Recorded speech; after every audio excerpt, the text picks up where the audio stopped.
Afternoon, everyone. How are you out there? You good? Good? Ready to go? Okay. We're going to call this meeting to order and we're going to have a roll call.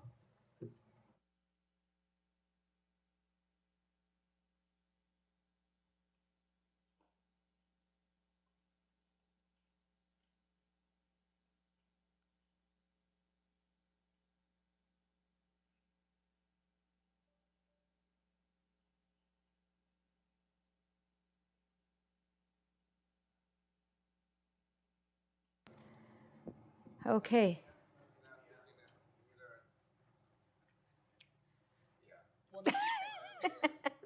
You're here.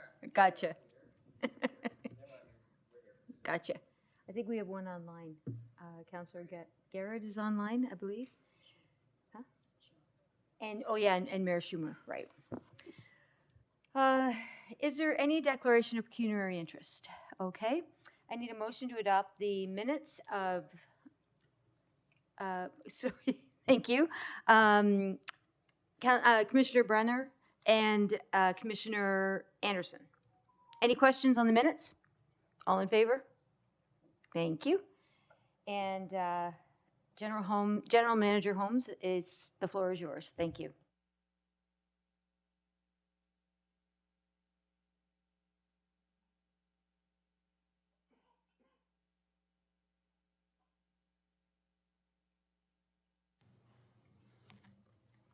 Thank you. Good afternoon, Chair Crawford, commissioners, staff, and members of the public joining us today. The quote on today's title slide is aimed at the amazing staff at DRT.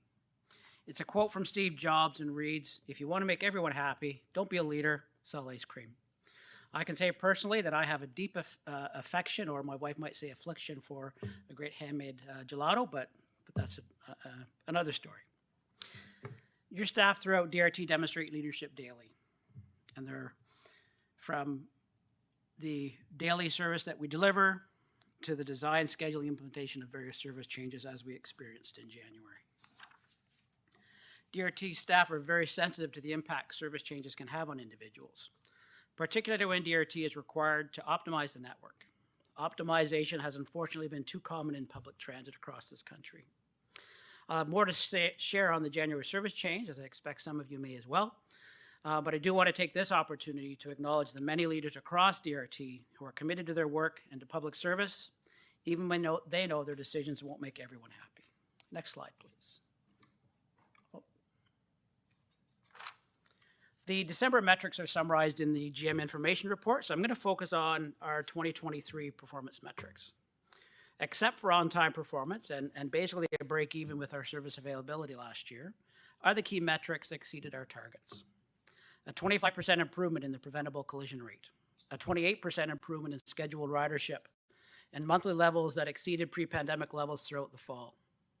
A 23% increase in on-demand ridership, including a 46% improvement in trips for customers registered with Specialized Transit.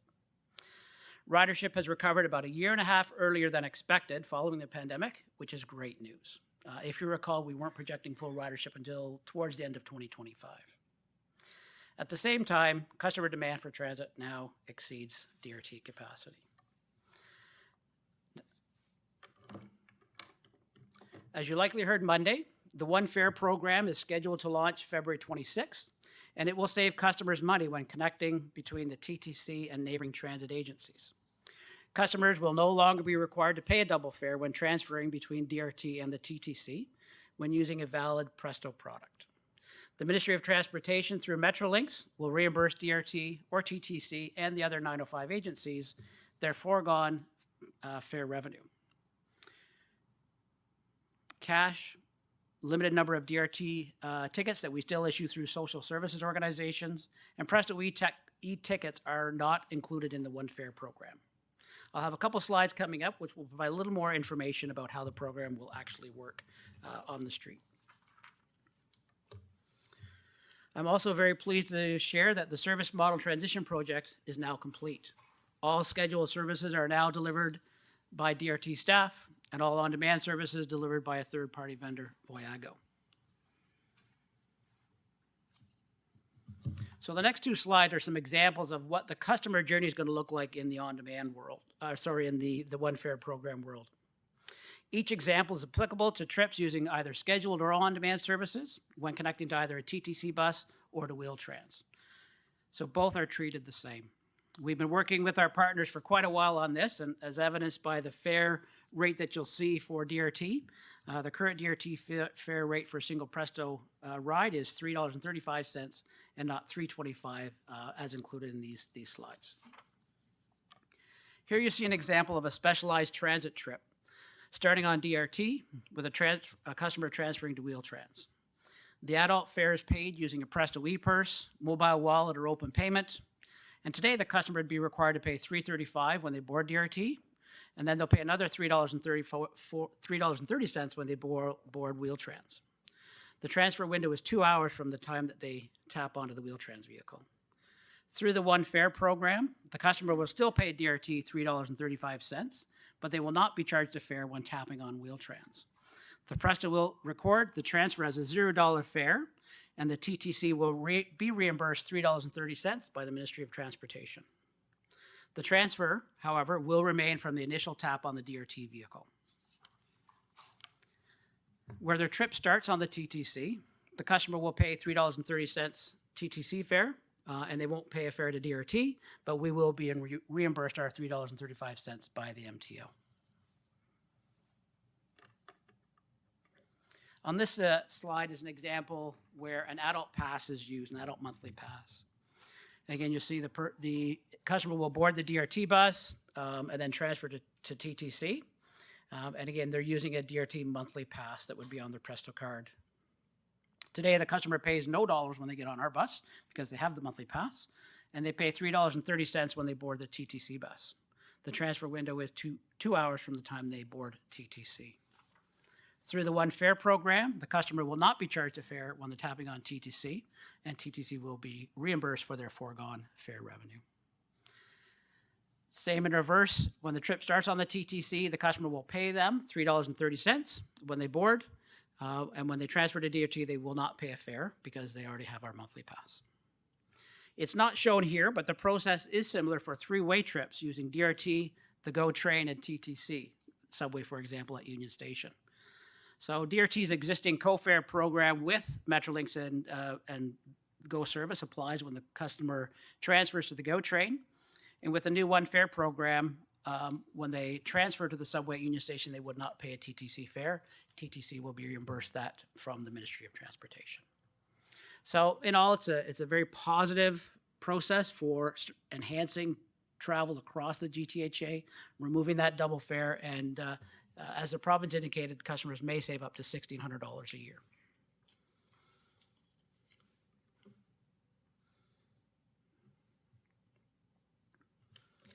We first started talking about the need to optimize the transit network back in October, with full details shared publicly in December.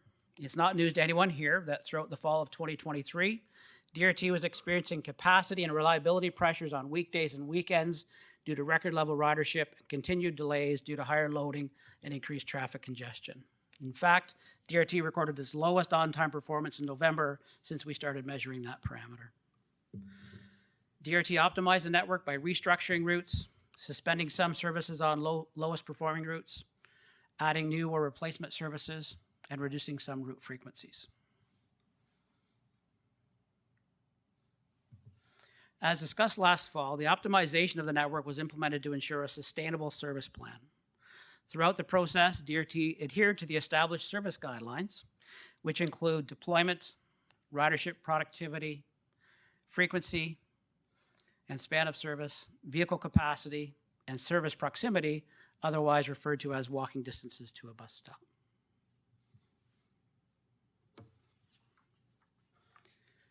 Regardless of the need to ensure the transit network remains sustainable within the existing resources, people are impacted when the network is optimized. Some people will experience changes that reduce their travel time, their walking distance and wait times, while others will experience changes that increase their walking distances, wait times, and overall travel time. On the slide here, you'll see some of the various comments which we have received over the last couple of months.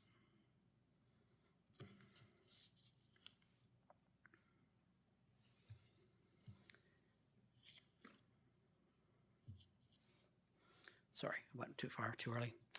Your staff were exceptional leaders throughout December and January, listening and engaging with residents while sharing DRT's current realities. And feedback was really focused on 5 main issues, categorized in 5 issues. Longer walking distances to a bus stop, difficulty that some customers experienced in walking or traveling up to 800 meters to access a bus stop, incomplete pedestrian networks and lack of lighting. We replaced some scheduled service with on-demand, and customers were concerned with the capacity and reliability of the on-demand network. And there was also positive experiences shared with us, such as shorter trip times and improved schedules. It's way too early to complete any fulsome performance review of the optimized network, but we did, just for the sake of today, take the middle 2 weeks of January to provide a little bit of an indication of what things look like there. We will provide a more fulsome overview in the months to come. When we took the 2 weeks, we did compare the averages to the average that we saw in November, which is typically one of our highest ridership periods. So what we did see in those 2 weeks in middle of January is that customers have experienced a significant improvement in reliability on the Route 920, with an 18% improvement in departures from the terminals and a 28% improvement in arrivals.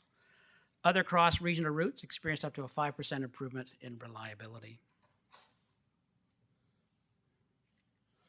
Improvements to capacity were also observed, such as on the 920 and 901, with a 13% and 6% improvement, respectively, in overcapacity buses. On-demand capacity was also freed up by shifting trips onto scheduled service in North Whitby as well as Uxbridge. I do want to reiterate that this is preliminary data. We have not done a fulsome look, but just to give some indication of what we saw in terms of some of the largest impacts. Staff will continue to monitor the network and adjust accordingly for the next service change planned for mid-April. We were, however, able to identify 3 interim measures within the existing resources we had available. So effective January 29th, we did add an extra trip to the morning peak for Route 227 in Ajax. Effective February 19th, the Route 121 in Pickering will be extended to the Sunbird Loop between 8 and 10 in the morning and 3 and 7 in the afternoon. And in Whitby, we were able to add an additional trip in the morning peak to Route 319, and that too will be effective on February 19th.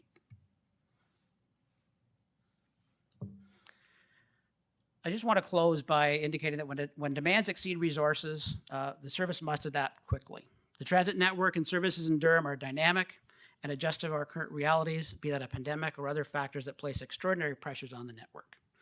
The challenges residents face following the most recent network optimization are real, and their needs for travel are no less important than any other riders in the region.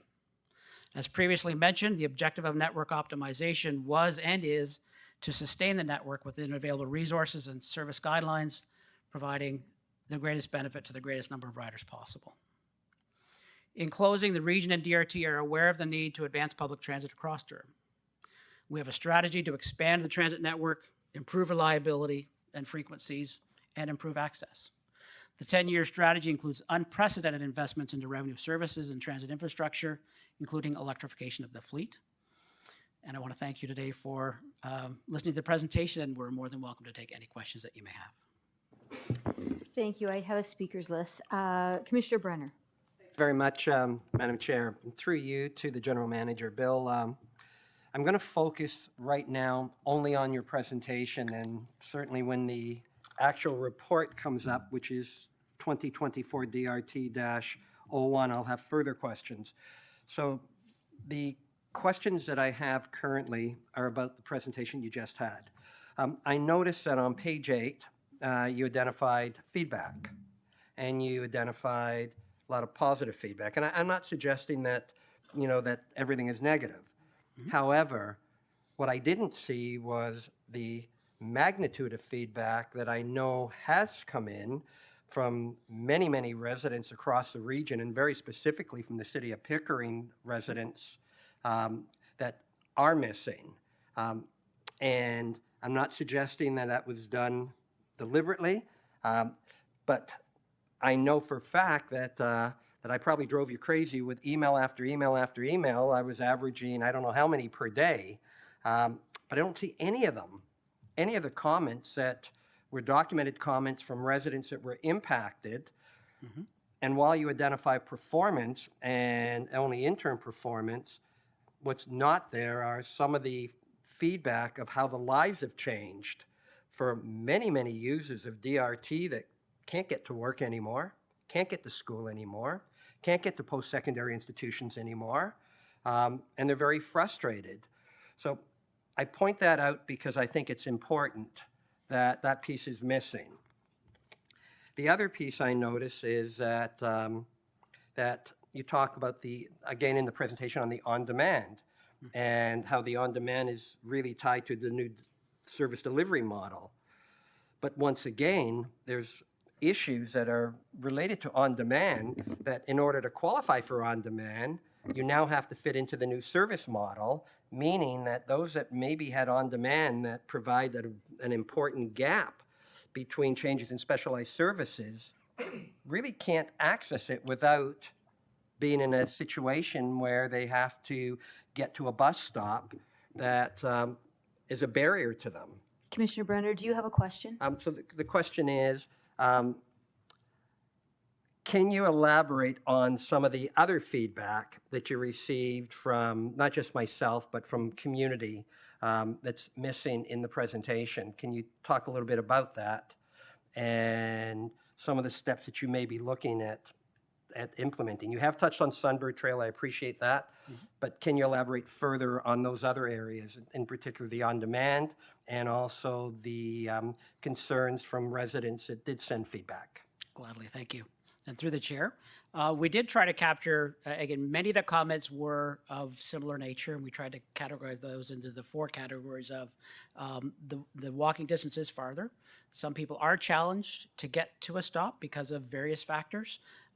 It could be mobility related, et cetera. It could be geography related, but some people are having challenges meeting that 800-meter walking distance, and other issues around pedestrian lighting, incomplete pedestrian networks, and those related issues. So by no means is there an intent to say that there wasn't a large number of complaints, but they were categorized into those main categories. Okay, so that's the one aspect of it. In terms of access, and again, as part of the network optimization and the on-demand question, my understanding of what you indicated is that where people were having access to the scheduled service and they could use the scheduled network and not use or have to rely on specialized services, now with the route not being as convenient or as close, they can't access that service and they may not qualify for specialized or on demand. Is that the nature? Correct, because the on-demand, Right. When we migrated Yeah. to the using our regular transit system, for many individuals that previously were on specialized services, they relied on demand or our regular service. So yes, you have captured what my Okay. question is. Thank you. So if for individuals who qualify for specialized transit and is delivered through on demand, there's no changes were made there. But I do appreciate that many individuals use the scheduled service as opposed to specialized transit because it's more convenient and at times, and they can travel as required.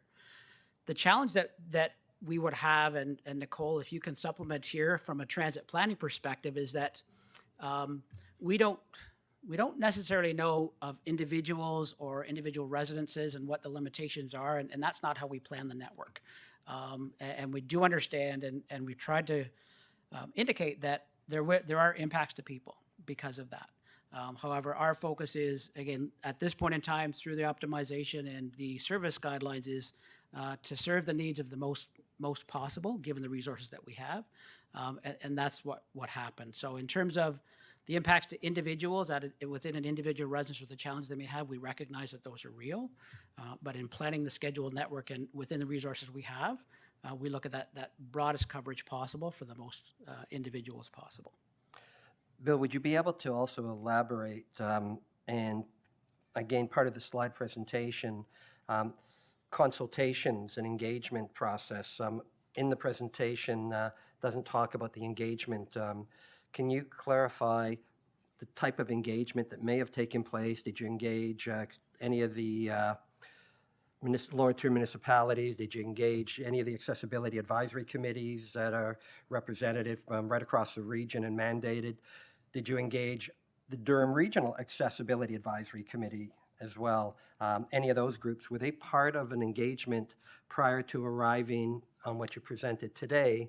And those changes that were implemented, did they get an opportunity to feedback? So our process for engagement in terms of engaging with all of the stakeholders through the chair, the stakeholders that you mentioned, we do that once a year on a broad scale. We call it our public information sessions that we hold through the spring across the entire region, where we invite everyone to come out and talk to us about, here's where we are, here's our plans, what are your priorities that you want us to understand so that we can build those into the future plans moving forward. We also engage with other stakeholders through the year at periods of time. But the main focus that we have from an engagement perspective is that spring, early summer engagement. As we're looking ahead to September and the following budget year, here's the plans, what are the priorities of residents and the region. And then from there, we make adjustments through the year, depending on what the various pressures are on the network, which is what happened for January. Once we realized and we saw the impact of the ridership in September, at that point in time, and again, based on the length of time it takes to plan, schedule, and all the logistics associated with a service change, by October, we had to start that process. So to respond to the question, we engage fully through the spring and summer and on a more isolated nature as required through the year. But we do make those adjustments as required based on the resources we have available to us. Thank you, Madam Chair. I will be speaking to the item when it comes forward under the report, and I'll certainly have some comments and some further questions, more specific. Thank you. Thank you, Bill. You're welcome. Commissioner Garrett. Thank you, Madam Chair, and good afternoon. My apologies for not being able to be with you in person today. Through you to General Manager Holmes, thank you, Bill, for the presentation. I'm excited from a local perspective here in Uxbridge with the new 605 bus. It's certainly been acknowledged around town. I provided some feedback to your staff, as has a couple of residents, and certainly the response from your team to those queries, both good and bad, are very much appreciated. I'm excited to see that, 49 may not sound a lot to those of you that have much busier transit routes, but to see 49 riders per day on a new service is certainly encouraging to see that happening. With that, I've just got two questions. Can you or a member of your staff, Bill, just tell me more about what's being done to promote that? I'd love to see that number double or triple in the coming weeks and months. What's being done locally to make people more aware of the new 605? Through the chair, I will ask Zephy to supplement what I'm going to say, and if she can talk a little bit more about how we are engaging with the community across the region, particularly when it comes to promotion of the on-demand network and engaging folks. So yeah, we were really pleased to be able to increase on-demand capacity by freeing up some trips, by diverting ridership from on-demand to scheduled service in Uxbridge and also in North Whitby. Again, capacity, when we're saying we're at capacity, it's not just a scheduled service, but on-demand is at capacity as well. So we're really pleased to be able to do that as part of the network optimization. We continue to meet with stakeholders and various groups when we're invited to come out. And I will ask Zephy if she can talk a little bit more about the engagement strategy specifically regarding on-demand.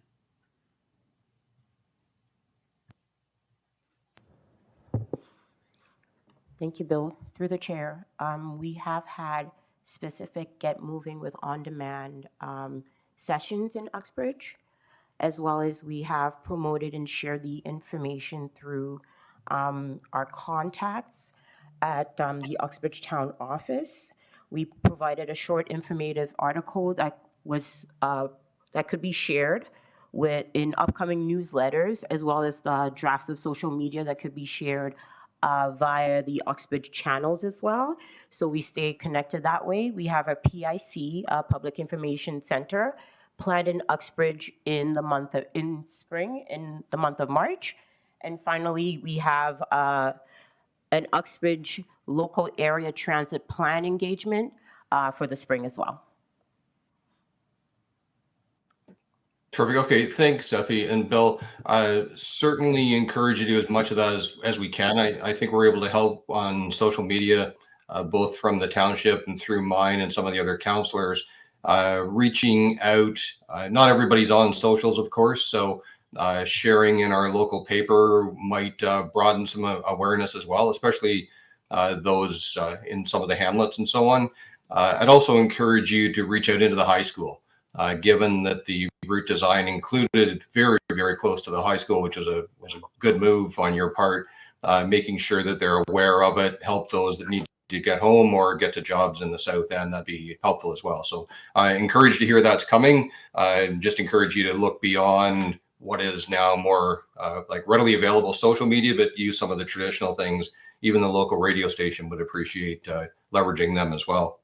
The only other thing I was going to raise, if I can, through you, Madam Chair, to Bill, is certainly part of the intent of the 605 is to free up availability on the on-demand. And we know we've had some challenges meeting those demands. It's become a very popular service, which we're very grateful for. Perhaps, Bill, it's too early to say yet, but look forward to hearing that. I'd like to see those numbers rise, right? If you've moved 50, maybe 100 people in time to the bus route, or maybe more than that, if that's therefore freeing up an equivalent number of on-demand opportunities as well, I would frankly just see it go lockstep. If you've moved people to the bus, I would see that many more people being able to take advantage of on-demand. So my question would be, is it too soon for that information? And if it is, when can we expect to see it? So through the chair, it is too soon to provide that information. We're just now pulling it all together for January, and you will see that at the March Tech meeting. That data will be available for the March Tech meeting. Perfect. Okay. Well, thanks for all your continued to do. Thank you, Madam Chair. That's all. Commissioner Anderson. Thank you. Oh, is it supposed to be on red? I'm on? Okay. Yeah, I am. Hi, Bill. Thank you for the presentation. While you were speaking, I was going through my phone because I have a number of complaints from students in Clarington. They have problems getting to school and they don't take it and they take the regular bus because it's unreliable, one. Number two, it takes 2 hours from parts of Clarendon to get to whether it's Durham College or Trent or any of our institutions. So that's 2 hours one way, that's 4 hours a day. Can we find a solution to that? Or is there any plans to have that remedied or to fix that? Thank you. Through the chair, the current design of the network is moving people along Highway 2 from Bowmanville. So moving people within Bowmanville and Newcastle and Clarington into Bowmanville, and then moving that across to Oshawa on Highway 2 and then connecting to the 901. There would be other options as well, but primarily that would be the main avenue. We don't have any plans at the current time for a direct service between the North Campus and Bowmanville, just based on ridership numbers at this point and what we have. It's always something we could look at. It would be something we would look at as part of our annual review.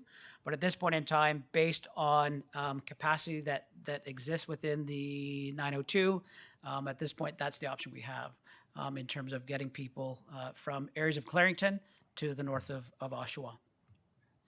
Through the chair, just as a follow-up, would it be possible for you to do a survey probably through the school to see how many students are affected by this and see if it's worth to do a direct route?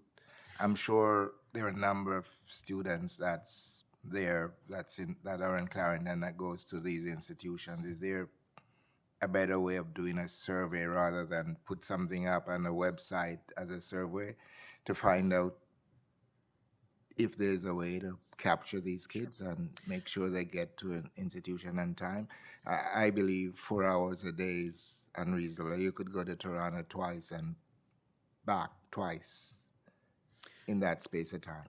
Thank you. And through the chair, I expect this question is going to come up a little later on regarding surveying specifically of post-secondary students in terms of the requirements. And just preemptively based on the question that you had asked, we will be surveying all the residents. We will have a DRT survey this fall. It will be a very dynamic survey, so we'll be able to make sure that all the metrics are reasonable. One of the categories would be, are you an adult, a post-secondary student, a UPass user, et cetera. And we'll be able at that point then to draw out some information and conclusions regarding feedback through that survey. Would we directly survey just post-secondary students? No, but we will definitely make sure that it's included in our annual survey, that the questions are applicable to all residents, including post-secondary students. Thank you. So just please make sure they're captured as best We you will, can. we will Thank do you. that. And again, just going back and Nicole and her team, as they're planning the network, again, they really look at where are those demands, and based on the resources we have, we allocate resources as best possible to those areas of highest demand. We'll continue to do that, and as our network grows, as I indicated, over the next 10 years, and we're investing in revenue service, and again, that would be the intent, is that we make the service more convenient and accessible for all residents. Thank you. Thank you.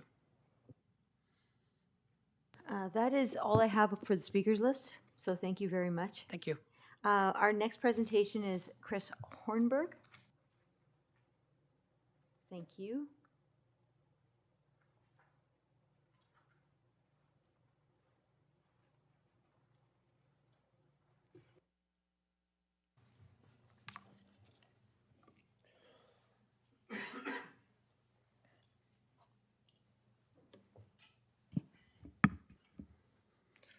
Good afternoon, everybody. Commissioners, Chair Crawford, Chair Henry, members of the public, and staff. My name is Chris Hornberg. I'm the Deputy General Manager of Business Services for Durham Region Transit. And I'm excited. This is kind of my first opportunity to address this chamber directly on obviously what is a very important topic. So thank you very much. Next slide, please. So right off the bat, I just want to highlight that we are proposing a fare increase of 7.5%, but obviously this warrants a more detailed explanation, which I'm going to do across the next several slides. But starting here with our key principles, I did want to highlight these, and I won't read these to you, but I wanted to highlight kind of two bullets in particular. And the first one is bullet number 2. Which is that we apply our fare increase to the standard adult single ride fare, and we translate those increases to other fare concessions, and you'll see that reflected in attachment 1 to the report.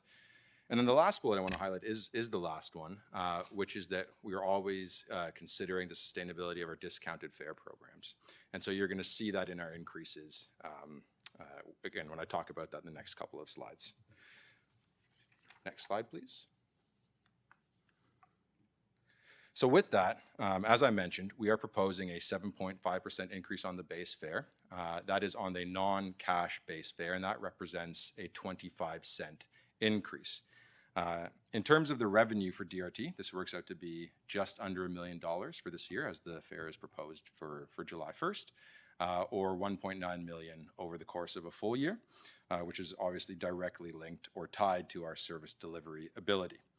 I will highlight this is consistent with other GTHA transit agencies, and we are within 20 cents of every other agency on that list, apart from Hamilton, which is a little bit of an outlier here. But I do want to highlight the monthly pass in particular, because this is an area where I think we offer excellent value for repeat customers. And Hamilton, while still somewhat of an outlier here, that delta does decrease quite significantly. And we offer one of the cheaper and a very compelling monthly rate for our customers, especially with our monthly pass. Next slide, please. I highlighted the last bullet with respect to our guiding principles, and so I'll just touch a little on it here. We offer quite significant discounts for a number of different vulnerable customers. So you can see the discount applied to the fare at 34%, 10%, and for children under 12, 100%. You can see it's broken down by the single ride as well as the monthly pass. And then we also offer additional discount and loyalty programs. So for the TAP program, we offer free rides after 14 trips. The UPass, which represents by far our largest discount, is a 69% discount compared to our adult monthly pass. And then you can see the youth pass there as well in the summer. So there are a lot of mechanisms, and really what this slide is meant to demonstrate is that we are following our guiding principles that were adopted by Council, I believe, earlier this year in February, and that we are trying to provide sustainability for all our road users, or excuse me, our transit users. Next slide, please. I think it's worth highlighting the fares on our UPass because it does represent such a significant discount compared to our other fare products. And just before I get into the specifics, I do want to acknowledge the delegation from the Ontario Tech Student Union. In reading through their letter, that is quite supportive, and I thank them for that. And there's one element I want to address in that letter, and that's where they say that they represent 23% of DRT's ridership. That's not 100% accurate, and perhaps they were going to get to that, but they actually represent 23% of UPass ridership. So just a little caveat there. It's about 4.5% of the total ridership from a network perspective. So I just think it's important just to highlight that when we're talking about that. And you can see that from attachment 1 in the report that the UPass fare is the only fare that is not increasing by over 2%. We're proposing a 1.9% increase, again aligned with that last bullet from the first slide. And as indicated in the UPass report that we presented late last year, a couple months ago, we will be working with our UPass customers to establish a multi-year agreement for the next UPass negotiation. Next slide, please. So, in conclusion, just on the fare system modernization, and I know General Manager Holmes already touched on a number of these, but we're happy that over 90% of our customers are using Presto, and you can see kind of the breakdown across the different Presto products over the next couple of bullets there. Our cash fare payment has dropped to only about 6% of all boardings, and our free rides represents only about 2% of all boardings. So that was children under 12 would be one of those. And then the only thing I'll add to this slide is that we are continuing to work with Presto closely on additional mechanisms to board. One of the ones recently that has been adopted is the ability to use your Android smartphones or smartwatches to board. And we are working with them to have other suppliers there. I can't say too much about it just because of some NDAs right now, but there's been positive commitment from Presto to make it ever more convenient to board across the GTHA. And with that, I'll just say thank you very much, and obviously happy to take any questions you may have. Thank you very much. I don't have a speakers list. Is there any questions to this report? Then you did a great job. Thank you very much. Thanks so much. We have a number of delegations this afternoon, and we're going to start with Jeff Gray. Oh, you're from the Uniform Local 222. That's you. Rah, rah. Whenever you're ready. Good afternoon, everyone. Thank you for this opportunity. My name is Jeff Gray, and I'm the president of Unifor Local 222. Unifor Local 222, located in Oshawa, is an amalgamated union representing manufacturing, transportation, warehousing, healthcare, mining, janitorial services, and thousands of retirees. In total, our membership is 21,000 strong. My membership is diverse and reflective of our rapidly expanding communities. Over the years, our members' forms of transportation to get to and from work have changed. More and more members cannot afford a vehicle. So today, you see Uber after Uber circling around our workplaces, taking my members to and from work. As convenient as Uber might be, Uber is not cheap. But it's the only efficient way for a portion of my membership to get to their workplaces and back home. I had the opportunity to have a conversation with one of my membership's units consisting of 162 members. I asked them, why are you choosing expensive Ubers over public transit? I was met with vocal skepticism. Collectively, members expressed, transit is too slow. It does not even service the routes needed to get to and from work.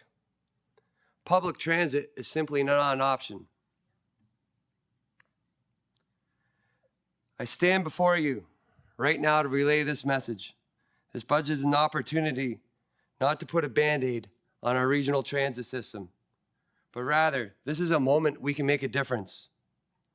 A difference that is tangible to my members and your constituents.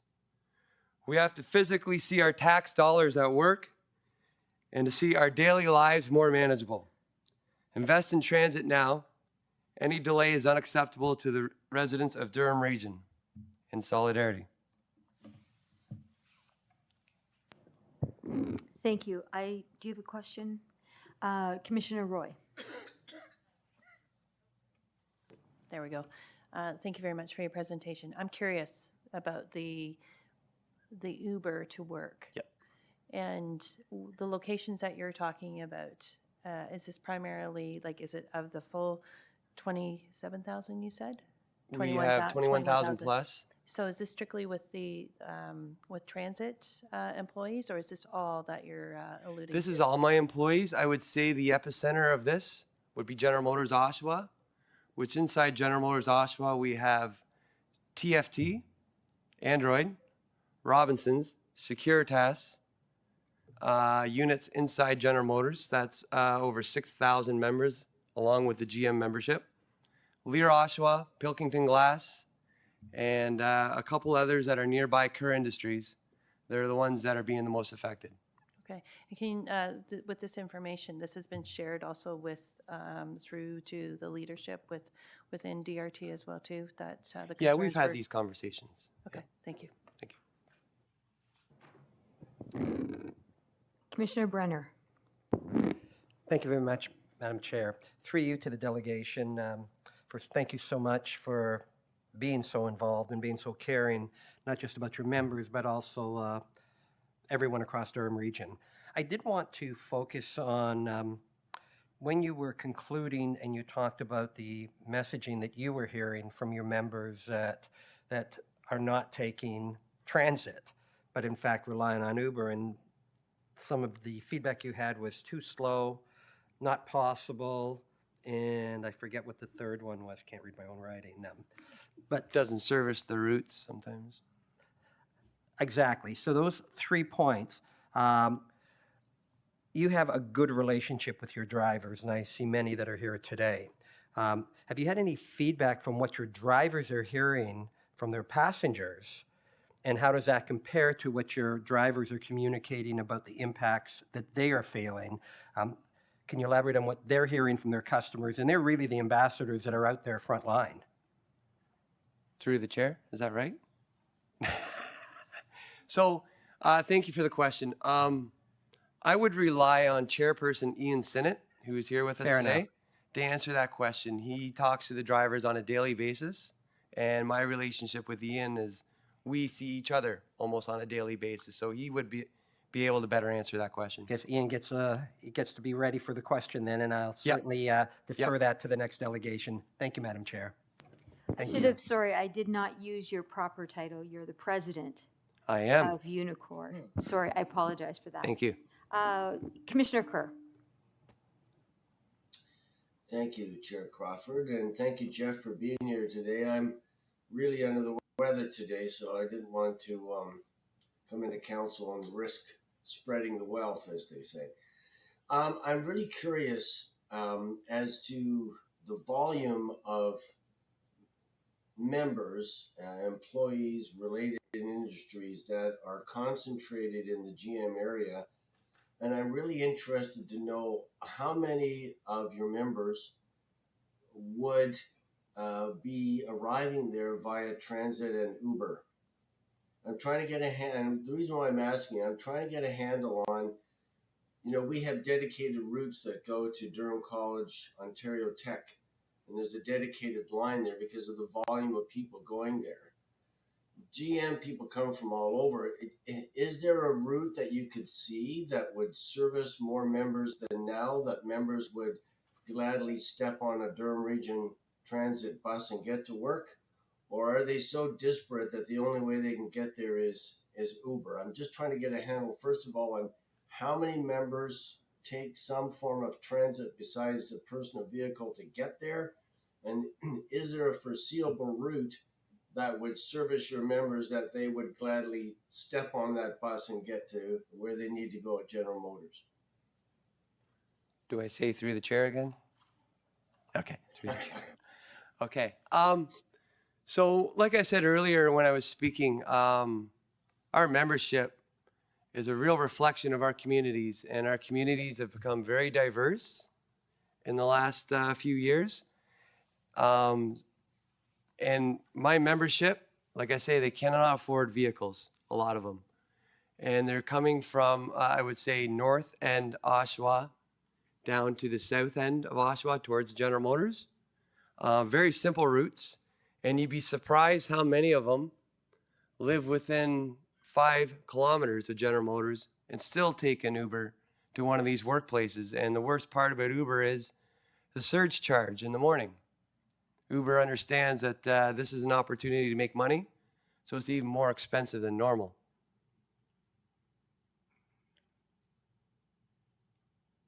Not entirely on point to what I was asking. Is there a potential route that could be set up that could service more people, that would be a viable route for Durham Region Transit and would be a cheaper, more viable route for your membership to get to the motors, besides using a bicycle? I cannot specifically say one route, because when I say they're coming from within 5 to 10 kilometers of General Motors, it's in every direction. So yeah, it is, you know, expanding from Ajax to Oshawa kind of thing. But yeah, I cannot tell you one specific route. Or less, is there a way that we can work with the city and the region to provide safe, active transportation routes that might be a more reasonable and faster way and healthier way for employees to get to General Motors? I love the opportunity to work with the region, because I do have my chairpersons of each individual unit who really have their finger on the pulse where their members are driving it to and from. And we could probably get that feedback easily. Thank you. You might not know, I sit on Durham Active Transportation, and I have some projects coming forward to the city of Oshawa on active transportation. This might be a way to maybe break a bit of the deadlock to provide, you know, a bicycle, e-scooter, e-bike routes that are safe, that can maybe help surmount this problem. I understand that people come from all over, and it's difficult for DRT to provide a specific route or two to do that. So maybe this is where part of the solution comes from, but I'd be happy to work with you and your membership and maybe bring together regional city staff to see what we might be able to bring about here to reduce some of this deadlock for your members and reduce their expense. Thank you. Thanks very much, Madam Chair. Thanks, Jeff. Thank you. That's the end of my speakers list. Thank you very much. Appreciate your presentation.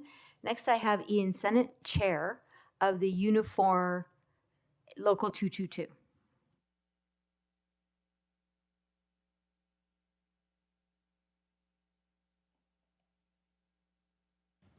Good afternoon, everybody. My name is Ian Sennett, and I am the Unifor Chairperson for Durham Regional Transit. Today, I'm here to talk about the transit service finance strategy that Council agreed to in last year's budget and why it is important to continue the support for it. Studies indicate that public transit services are more relied upon by women, Indigenous people, people new to Canada, seniors, persons with disabilities, and students. The population of Durham Region is forecasted to surpass 900,000 residents, with 66,000 new private dwellings to be built by 2031. This includes greenfield development areas such as North Oshawa, Bowmanville, Brooklyn, and Seton. This growth forecast, however, does not include the large population of Canadian and global students already living here while getting their education.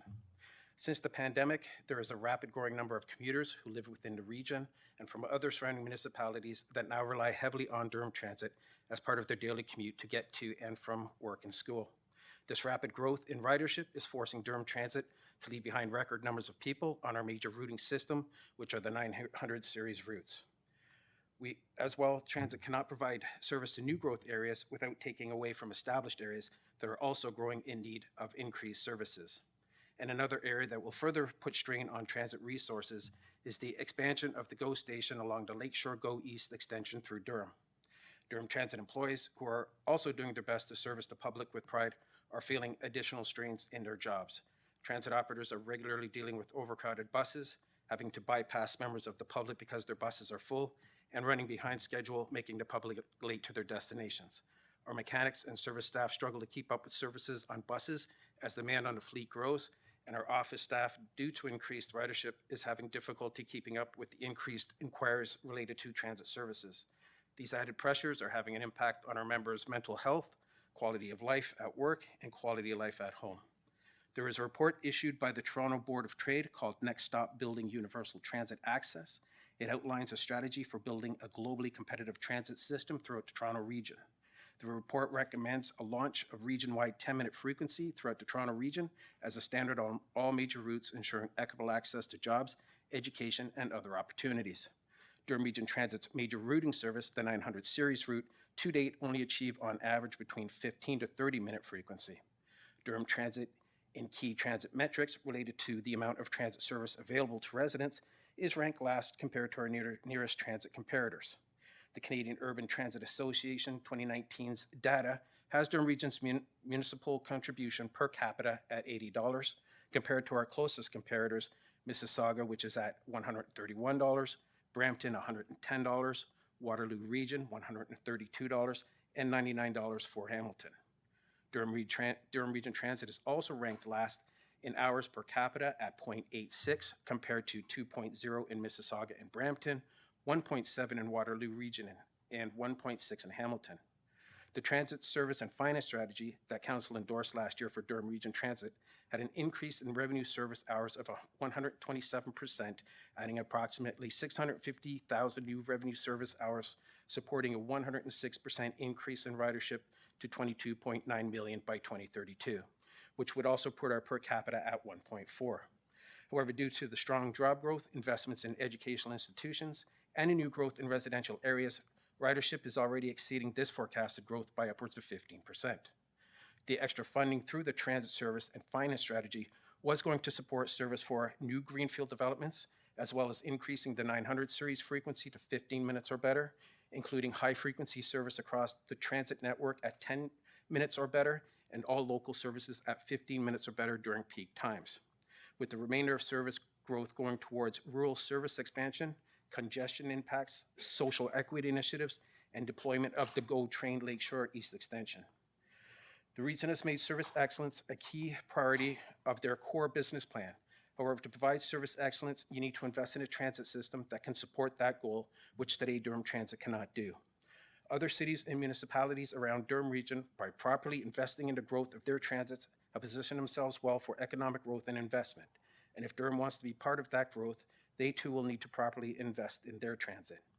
We ask the Council continue to support the transit service and finance strategy because the next 10 years of investment is critical to the success of the region and the quality of life and affordability of its residents, students, and staff. Thank you. Well done. 10 seconds to go.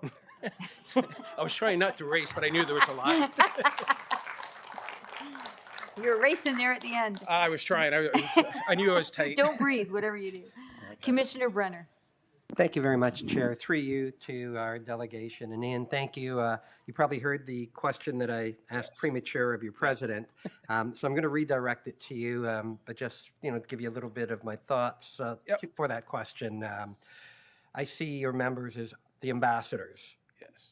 Frontline. Yep. You've touched on the concern of frequency and equitable access. And in doing so, I know you talk about the 900 series, but there are a number of routes that were negatively impacted by recent cuts that came into effect January the 1st. As ambassadors, and you being probably the catalyst on hearing the feedback from your members, what are your members hearing from the public on how these changes impacted them and their ability to continue to be customers on DRT? Yeah, there's a lot of negativity out there right now. Like I was saying, our ridership is growing quickly, but the service isn't keeping up with it. So we are starting to leave more and more people behind on a daily basis. We have buses that are overfilled and people are complaining.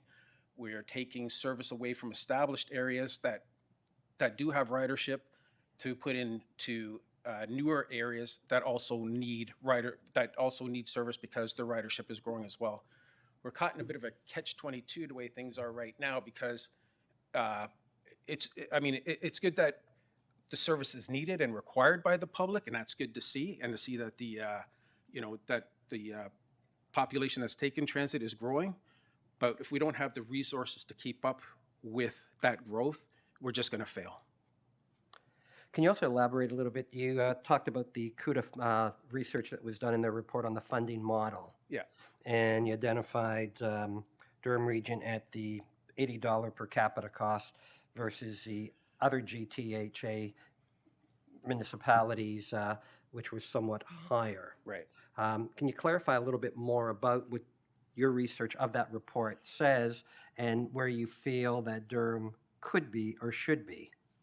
Well, honestly, right now, I mean, it's just basically what their local governments are putting into transit and supporting transit. I think that the way we're growing in Durham Region with all the new jobs, the educational institutions, and big business that's coming in, I would put us right in the middle of all of them. I don't think we are. I think we should be providing at least the same amount of service, if not more service, because of the amount of new growth that we're seeing. So am I hearing correctly, then what we should be looking at is increasing our per capita costs to achieve that service level that you feel and that your members are hearing the public want and are demanding? Absolutely. And the transit service and finance strategy that was endorsed last year, with all the new services that were coming, that would have put our per capita at 1.4, which still would have been behind all of our nearest comparators, but still would have been a lot better than where we are now. Thank you, and thank you to your members for what you do out there on a daily basis in spite of the obstacles that you're currently facing. Thank you. Thank you. I have no. All right. Thank you very much. They're shutting me off. Thank you very much for your presentation. Next, we have Tiga from the Ontario Tech Student Union.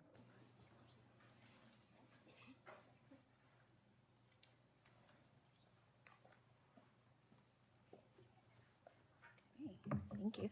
Thank you, Madam Chair. Good afternoon, everyone. I'm Taga. Okay, And- could you just interrupt 1 second? Sorry, I'm just going to say I have to leave, but I will be jumping online in Okay. 5 minutes. Okay, thank you. Sorry about that. Go ahead. No worries. I'm Taga, and I'm the Vice President of Student Affairs at the Ontario Tech Student Union. My delegation today is centered on the following open letter written by the union with backing from 135 students. The Ontario Tech Student Union is writing this letter on behalf of Ontario Tech students who rely heavily on the Durham Region Transit for their daily commute to and from campus. We acknowledge the unforeseen events such as the loss of the 19 buses at the South Oshawa Depot on August 16th and the significant challenges it poses to both DRT and the community. However, we believe it is crucial to address the longstanding concerns regarding the transit system's unreliability and inaccessibility, especially for students who use mobility devices during peak times. Ontario Tech students have vehemently voiced these concerns for many years and will continue to do so until our needs are met.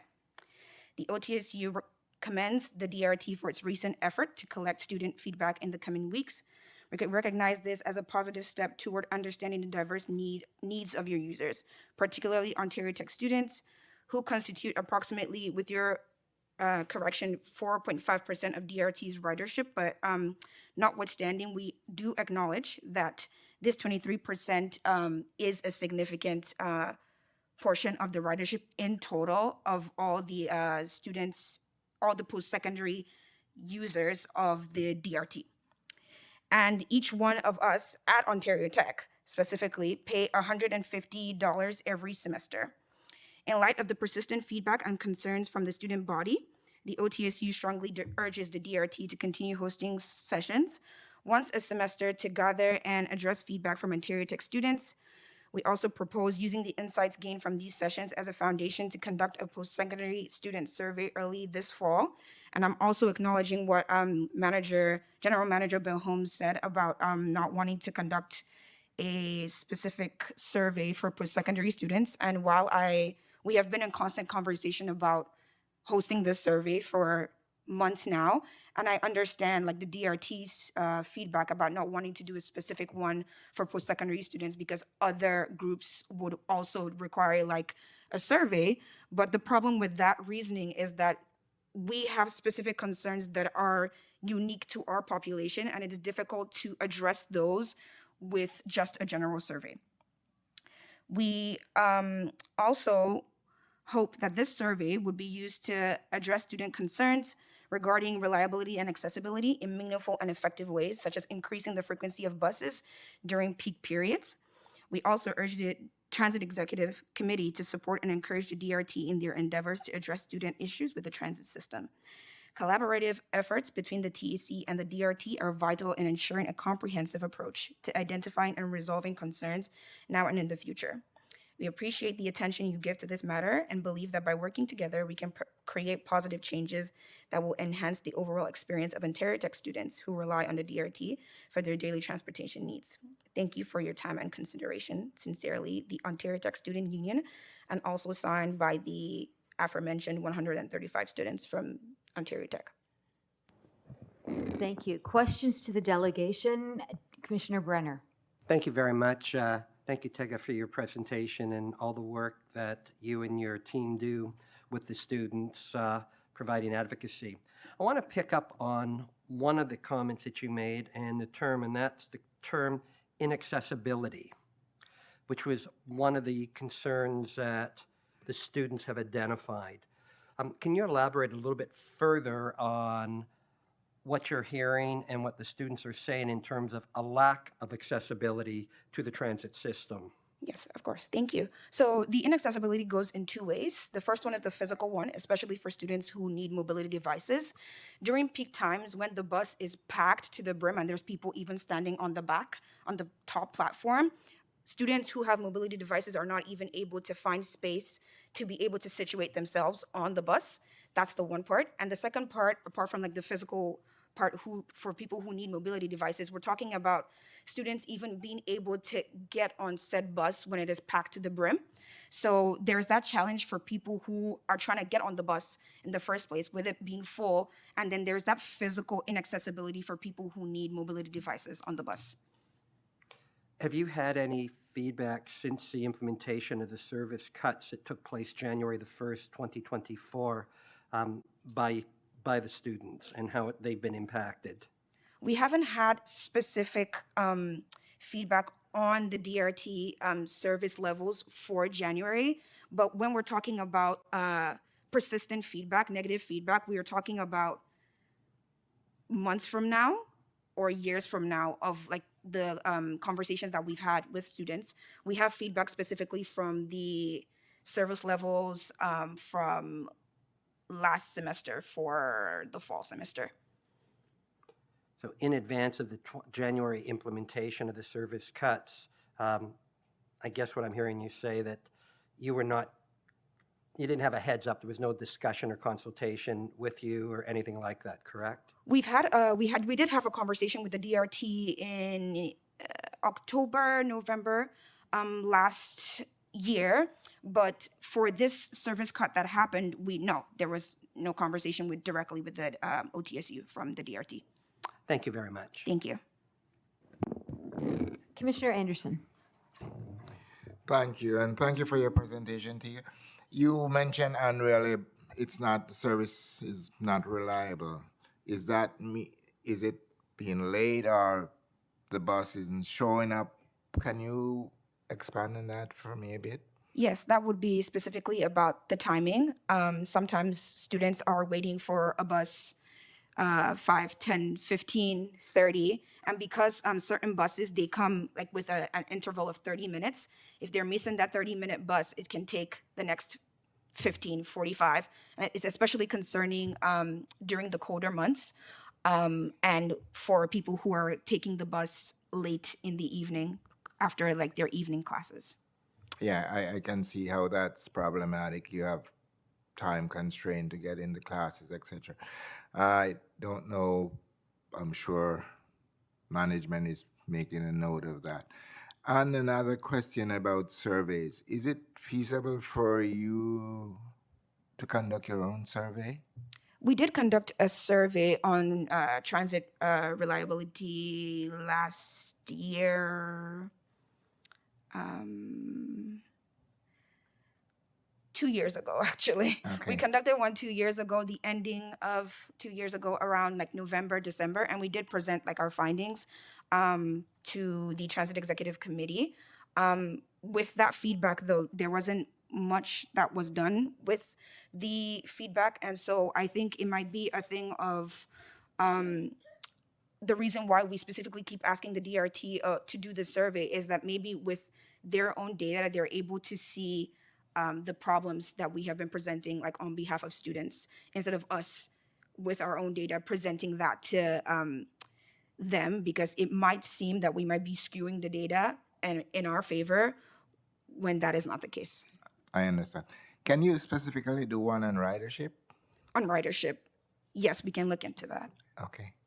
That might help and present it to DRT and see what happens. Okay, all right, Okay. thank you. Thank you very much. General Manager Holmes would like to respond. Thank you. Nice to see you. What we can do is, and I know Zephy meets your meeting regularly, perhaps at the next discussion, we can talk about what those unique challenges are that your membership are experiencing in terms of, and see how that may be similar or different than the challenge that other members of the community, and then we can go from there. So perhaps that can be an item on the agenda for the next discussion. Okay, thank you so much. Appreciate it. Thank you, Madam Chair. Thank you very much. Next presenter is Tian, a Durham Region resident. And a regular. How are you? Get started. So every day, we're welcoming tens of thousands of people to Durham. Families, students, seniors, and newcomers call our region home because of our economic success, job opportunities, and community amenities. Services must keep up pace with the growth across our cities and towns. Essential services like fire, police, paramedics, schools, and healthcare need to support the unprecedented demand that we see. One essential service that needs to be remembered is public transit. In 2023, DRT recorded record-level ridership, and this is despite DRT being allocated the lowest amount of resources to transit in the entire GTHA. For context, Brampton, Mississauga, Hamilton, and Kitchener-Waterloo are all the same size or even smaller than Durham, yet they have 2 to 3 times the level of transit service. As we all know, last month, DRT was forced to reallocate service from several bus routes. Routes had service completely cut or substantially reduced. Right here in Whitby, I've had parents tell me that they have to spend money on Ubers to get their kids to school because the bus stops running an hour beforehand. People in Ajax have told me about how Route 211 was cut completely, and now just choose to drive or take an Uber to the GO station. 3 bus routes that once served Pickering were merged into one gigantic loop, which has inconvenienced residents in every corner of the city. Those service changes have had a real effect on every transit user in Durham. People must walk further to their bus stop or are forced to use other methods of getting around, such as driving or carpooling. For those who have no choice but to rely on transit, it's just another barrier that's been put up for them. These changes should have happened with community consultation and feedback from the residents who rely on them to get to work, school, appointments, and much more. Ultimately, though, we need to look deeper and ask why these changes had to happen. DRT had no remaining funding left to be able to keep routes and add service as well, so they had to cut or reduce service completely in other communities. Did I agree with this decision? No, but it comes down to giving our transit system the funding that it needs, and it's simply not getting it. With high ridership that's expected to continue to 2024, it'd be reasonable to assume that service improvements are coming. Despite this, Council directed staff to look at what would be cut if the proposed property tax levy increase were to be cut by 2%. And the first item that was proposed is an $8 million permanent cut to DRT. If we think that the service changes in January were bad, a real-time cut to DRT would be even worse. It means zero increase in service at a time when we're experiencing huge overcrowding on transit. Seniors, students, shift workers, and other at-risk and marginalized groups will have to face even more overcrowded buses, longer wait times, and will have to be left behind much more often. The routes that had service suspended or reduced won't be reinstated. Users of on-demand and specialized services will have to wait longer and have less timely access to it. Ultimately, those who need transit suffer the most when it's cut. And I understand that this isn't a final proposal, but I think it's just incredible that this is even on the table. We're seeing more and more people turn to transit, and that means we need to support it, not take funding away. Much more frequent, reliable, and service and restoring routes cut this January are possible with investment into our transit system. We can decide to be leaders here in Durham and provide needed funding for transit, or we can take a step back and cut service even more. And everyone here understands the extraordinary financial pressures that we're facing, and residents shouldn't have to bear that burden alone. However, it doesn't mean that transit should be the first thing on the chopping block for spending cuts.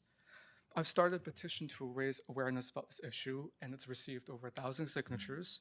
These are residents and transit users from across Durham region who takes transit and have very personal stories and lived experiences of using DRT who would be affected by these cuts. Increasing funding for transit means more service, more ridership, and less congestion on our streets for everybody. And I strongly urge that you and your regional colleagues take the time to reconsider these cuts and keep all those who signed this petition in mind. Thank you. Thank you.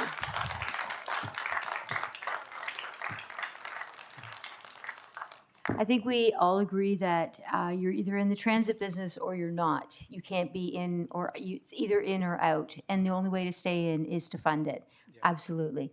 So thank you for your presentation. Commissioner Brenner, your name was on. Do you want to speak?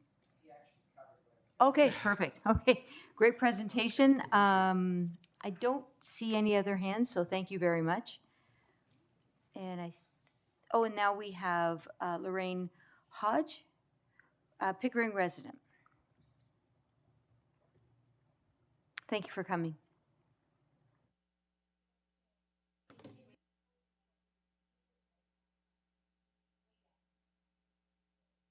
The problem is if you don't, then the people online can't hear you. So we just need you. Yeah, perfect.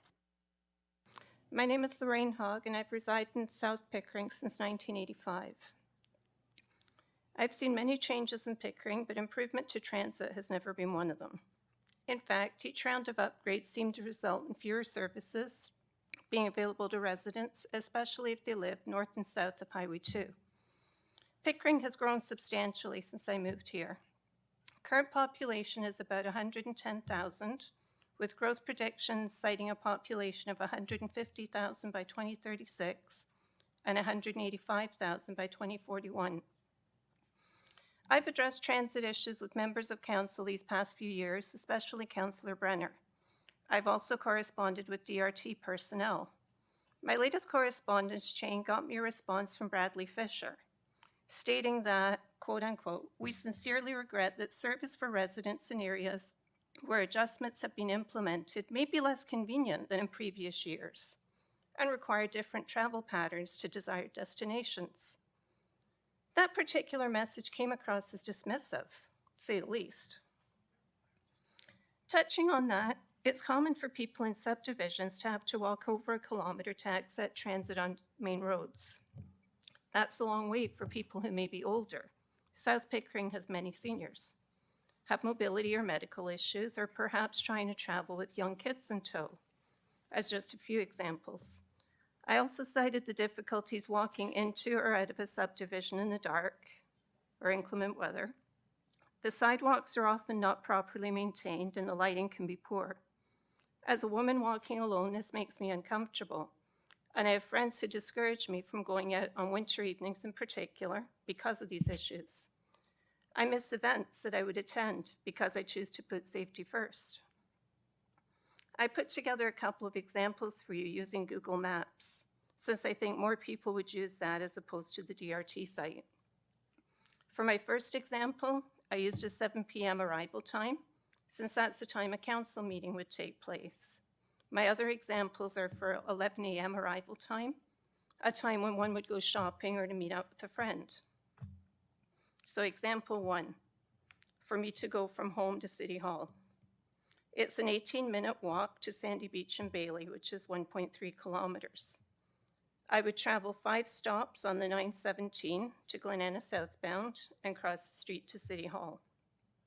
Walking door to door is scheduled as taking 39 minutes. By transit, it's 24 minutes. However, to take transit, I walk for 19 minutes, or 80% of the trip. 6:46 arrival time. Example 2, traveling from home to Walmart on Brock Road takes 49 minutes on foot. Crossing the 401 is dangerous though, and even worse on a windy day or when the weather is inclement. We used to have a bus that traveled along Bailey and went north on Brock to this location, but it was a casualty of cuts some time back. To go via DRT, I have to walk 2 kilometers, 30 minutes to Pickering Parkway. The 916 takes me 5 stops in 5 minutes to Brocken Highway 2, where I then walk 850 meters, 12 minutes to get to my destination. This means that DRT covers a paltry 11% of this journey and takes 47 minutes. 10:52 arrival time. My third example is from my place to that of a friend in West Shore. I have to walk to Pickering Parkway again. This time it tells me 24 minutes and 1.7 kilometers. I then board the 121 to go westbound along Bailey. It's 6 stops, 10 minutes to Oklahoma and West Shore. There's another 10-minute walk or 800 meters to reach my destination. This trip takes 44 minutes via DRT, 77% on foot. A walking time is 70 minutes. Arrival time is 10:30 via transit, 30 minutes earlier than I planned. I could cite examples all day, but these 3 should give an indication of some of the concerns faced daily by our seniors, students, employees, parents with kids, people with disabilities, and anyone who doesn't have access to their car on a given day. There are situations whereby families that had access to 2 cars are now being challenged to get by with 1, leaving one family member to find an alternate way to get around. It's ridiculous how much of each DRT trip includes walking long distances. Clearly, that doesn't address accessibility for all. As Pickering and Durham continue to grow, it's imperative that DRT provides service for all areas of the city. Pickering keeps promoting how we are pedestrian-friendly and have no need for car ownership. These examples would say otherwise. Thank you.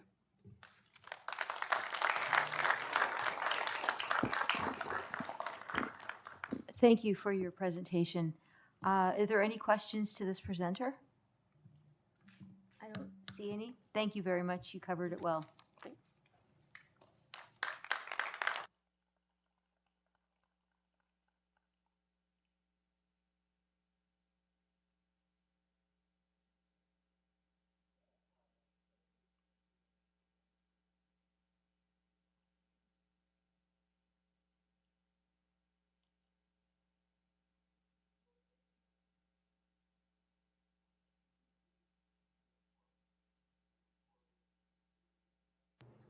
Here,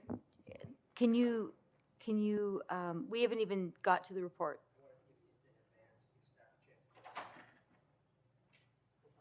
Okay, it's just a report.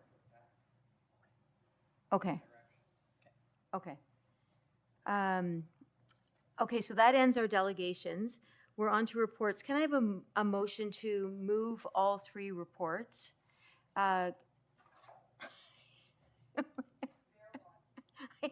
Commissioner Watton, you're so quiet, I forgot you were there. Commissioner Watton, can I get a seconder? Commissioner Henderson. Okay, and I'm assuming you're pulling 1? Correct. I'd like to pull the first report, which would be DRT-01, 2024. Okay. Okay, so you want to speak to this? Actually, what I want to do is to I want to move it with an amendment, and I have a seconder with Commissioner Anderson. Okay. We're, I've given, hold up.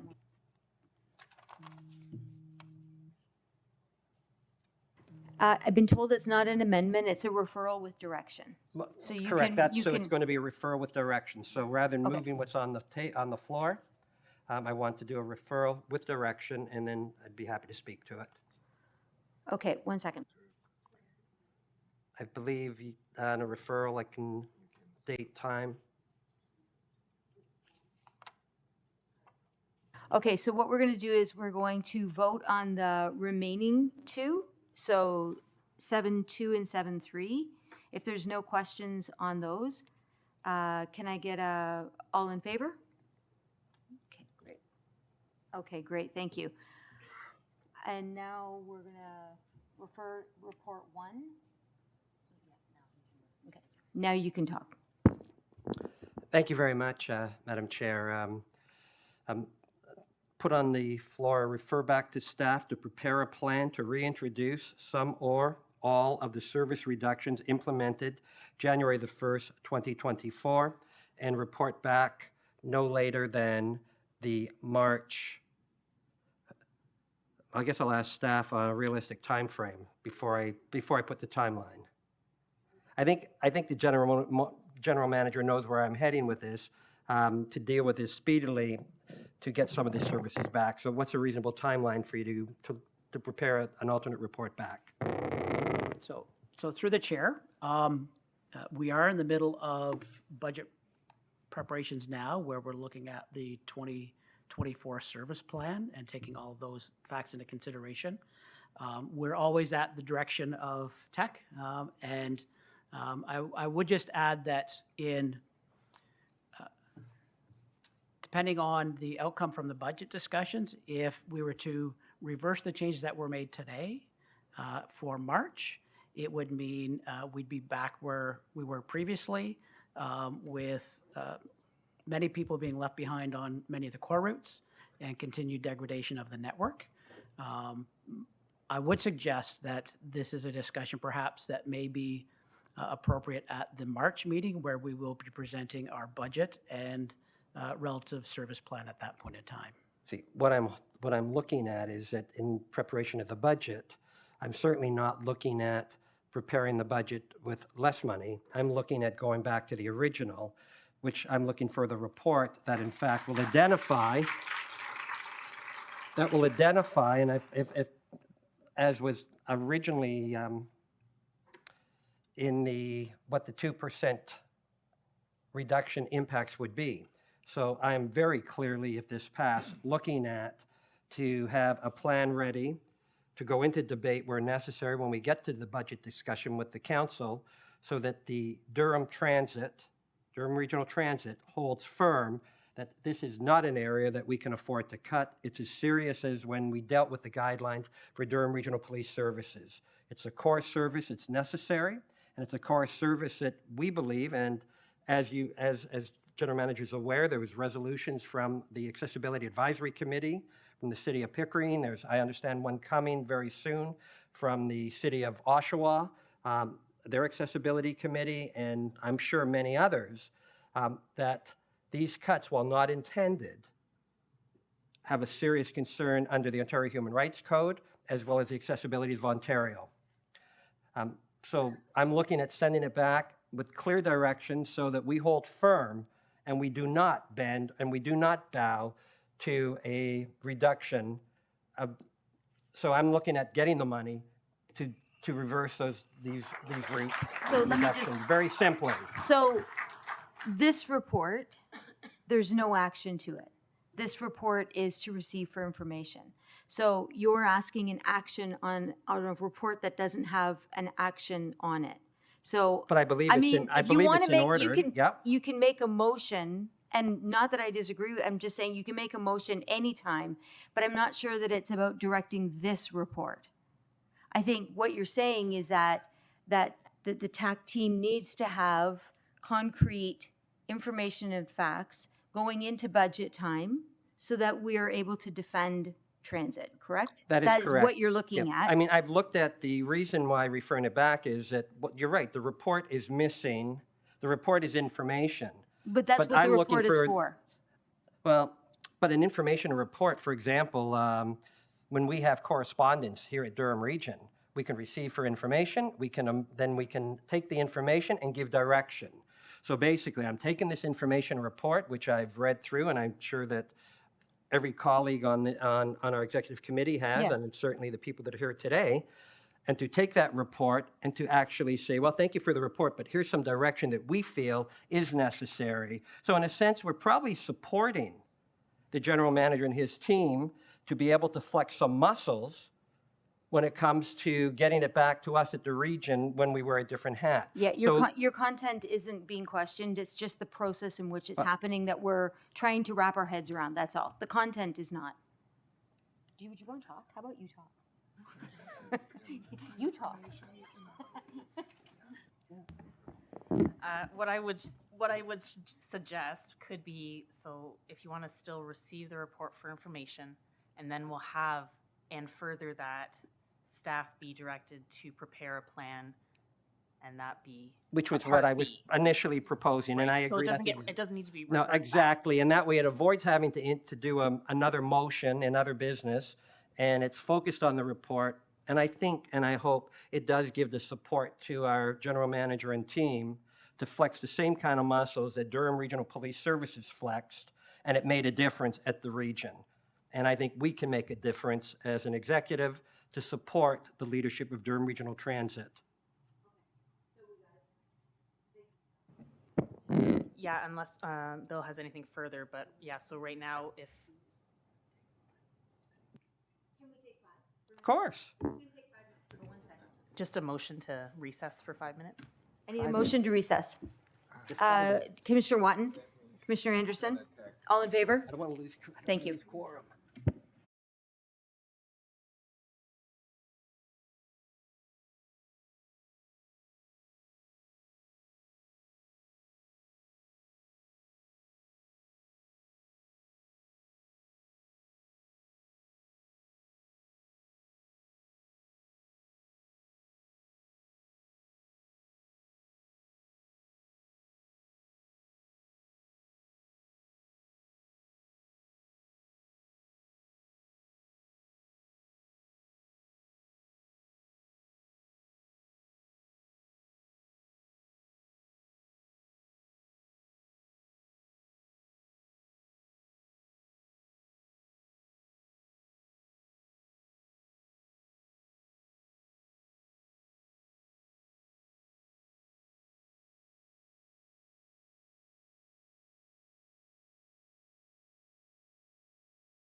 It's fine.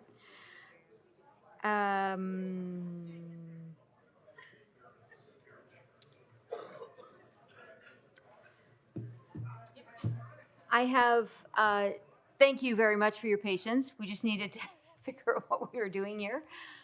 Me, mostly. Oh, yeah, can we get a roll call?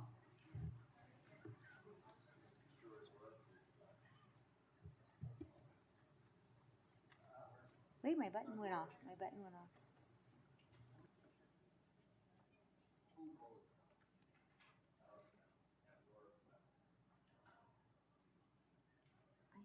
I have Bruce on here from before we recess. Can I get him to speak? Sure.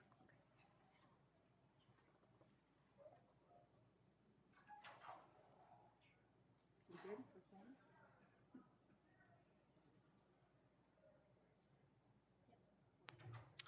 Okay, thank you. Before we took a break, Commissioner Garrett had put his name in for a comment, so I'm going to allow him to talk now. Go ahead. Thank you, Madam Chair. And maybe you're going to provide some clarity after the short break about how we can perhaps break this into two motions. I've got a little bit of a concern, quite frankly. A decision was made previously to force our Commissioner of Finance and the F&A Committee and then Regional Council as a whole to look at and subsequently reduce the target overall levy. So that decision's been made. Staff then, under the direction of the Commissioner of Finance, was asked to go back to work with all department heads, all of staff, to figure out how to make the will of Regional Council materialize. I think the director has just said we're waiting, like they're working through that process, and we need to see if that's where we're going to end up. I'm a little confused or concerned about Commissioner Brenner's motion. Then it feels like this should have been done perhaps previously, but Commissioner Brenner, I think this decision's already been made. Maybe you can clarify what you're trying to achieve by pushing back on it again now and asking transit to restore services when we've already pretty much forced their hand to cut them.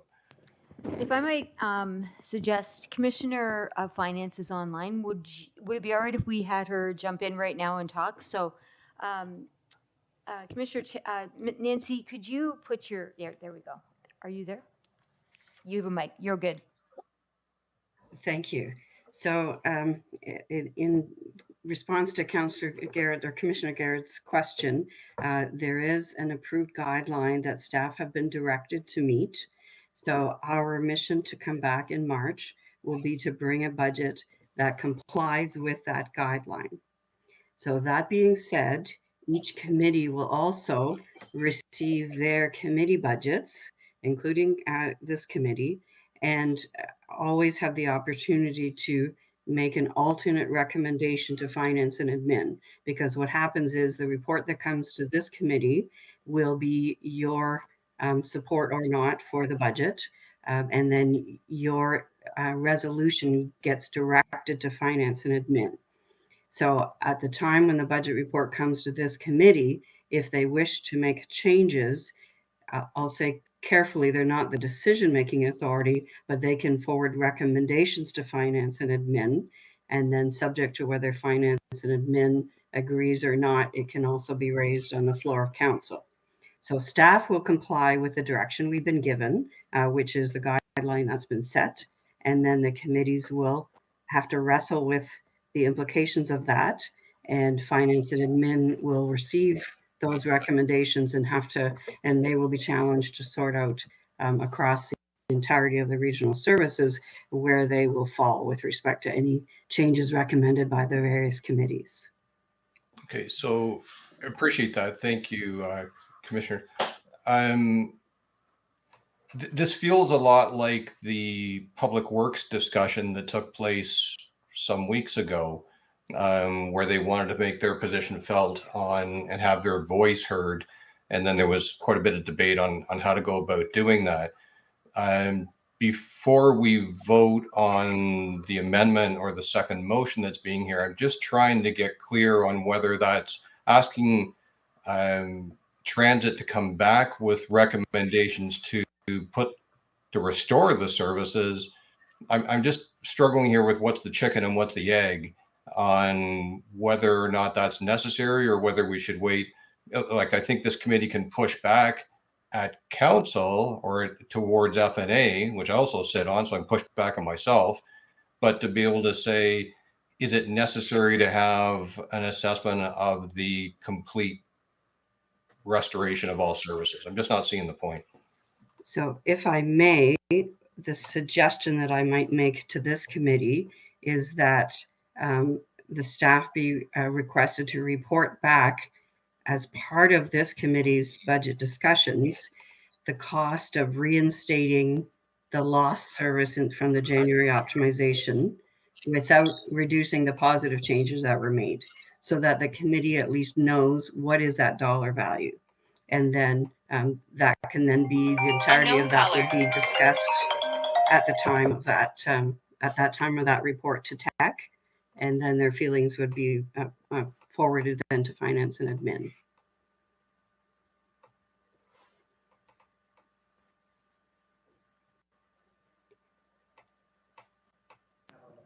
Okay, so what we're asking for, Nancy, please let me know if I'm interpreting this correctly, is the cost of replacing the suspended routes without having the other routes suffer. Is that what we're asking? Is that what you just said? Through the chair, that's essentially what I believe this committee wants to know, because if I understand it correctly, you don't want to remove what was put into play that needed to be done in January. So this committee would need to know what's the cost of reinstating the lost service through that optimization, not offsetting it with the positive impacts. Right, right. So we're going to work that into a motion. So they're going to do their thing over there. And then I have Chair Henry on the speaker's list. Is that okay? So thank you, Chair. And if I think I might need the Treasurer, Commissioner of Finance to stay on the line, but yesterday I posed a question to Bill about carbon tax on diesel fuel. The whole concept of public transportation is to get people out of their cars and onto public transportation. So I find it personally a little ironic, if you allow me some latitude, that we charge a carbon tax on diesel fuel for public transportation. So I think the carbon tax is 17 cents a liter. How many liters of diesel fuel do we use in our transit system?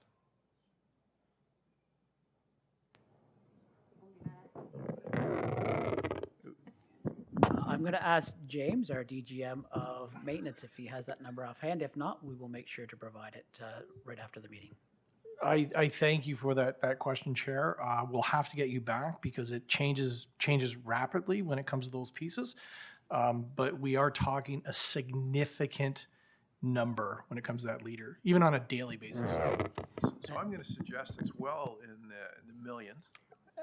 I'd say approximately 5 million, in and around that range. So using that philosophy and say 5 million liters at 17 cents a liter, my goodness, that's a fair bit of money. That would actually pay for all the costs related to what we're talking about and also allow us to increase our service. Would that be a fair statement? The total number, did you have it on your, I just see a calculator there. Just want to make sure in terms of the dollar value. Well, it'd be somewhere around $35 million, just guessing. That would be welcomed in the DRT budget. I feel like there might be another motion that's coming out of this. So the other question, or a letter. The other question I have is, I understand the need to increase service, but even with the ability for us to find 10 buses, we're still down 9, I think. So through the chair, the fleet assets, and as you recall, our staff have done amazing things since the fire. to be able to meet the service increases that we had in September.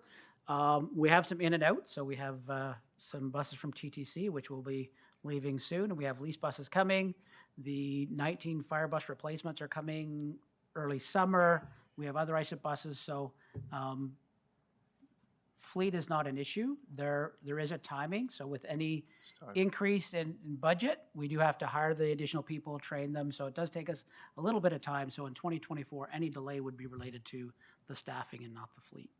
So in order to support public transit and agriculture, the fuel that's used in farming and the tax on fertilizer and farm-related products, wouldn't it be sensible for, and this isn't a question to staff, but it's to my colleagues, that a motion come from this committee, as we've already supported the agricultural industry and asked that the costs be removed, shouldn't we be doing this, I'll use it as a question, because shouldn't we be doing the exact same thing for public transit across the province of Ontario? So you get where I'm going. Okay, so I'll leave it out there for conversation. I haven't given you a motion yet. There'll be a time when I will give you a motion and the exact numbers once I get it. But I find that the challenge with public transportation is that the funding for it comes from the property tax base, a big part of it. And yet there's this other portion that is carbon tax in some issues might be a good thing. In some cases, it's a penalty, especially related to agriculture and public transportation. In fact, it adds about 30% to the price of a loaf of bread. That's a story for another day. But to my colleagues, this is one of the reasons why the purpose of public transportation. And I find it ironic that we have to pay that carbon tax. I'll leave my rant there. We want people on public transit. We absolutely do. To yeah, reduce yeah, the we're getting footprint. taxed Because, for it. you know, a bus replaces a number of cars. For every car, there's a savings. But our transit system and every other transit system is punished by the carbon tax we have to pay to support getting people out of their car. For me, the logic doesn't equal. Yeah, so far be it from me to rule you out of order, but we'll deal with this motion first, and then we'll come back to your motion. Don't you want it to come out now? You want all the details? Okay, never mind. Okay, beauty. Okay, so the motion is on the screen. Commissioner Brenner, would you like to speak to this? To summarize, I think a lot has been said. I think this takes us to where I think, and I believe we really need to go. In the report that Durham Regional Transit did 17, which talked about the 6,181,000 shortfall, and it talks about what we need, but what the impacts would be. And probably the most glaring is the loss of generational riders that have a choice for transportation. I mean, it spells it out. This really is taking serious what our Durham Regional Transit leadership team is saying to us. And I think, as we heard from the Commissioner of Finance, by putting this out now as to start working on that, we have a fighting chance when the appropriate time comes as a position from this committee and executive that we are all appointed to sit on. I think it's critical. I think it's important. And I think we can sort this out. And I think we need to try and sort this out. And I do believe, as the Commissioner of Finance said, this is the appropriate way to go about it procedurally. And more importantly, it means that we get to the table. And then we can have a wholesome debate and discussion as we get to the whole budget. This becomes our position. And I think that for all the commissioners that, you know, they've heard from constituents regarding public transit, this is a good start to try and put the wheels back on the buses to be able to move forward with what I hope is needed. Commissioner Anderson?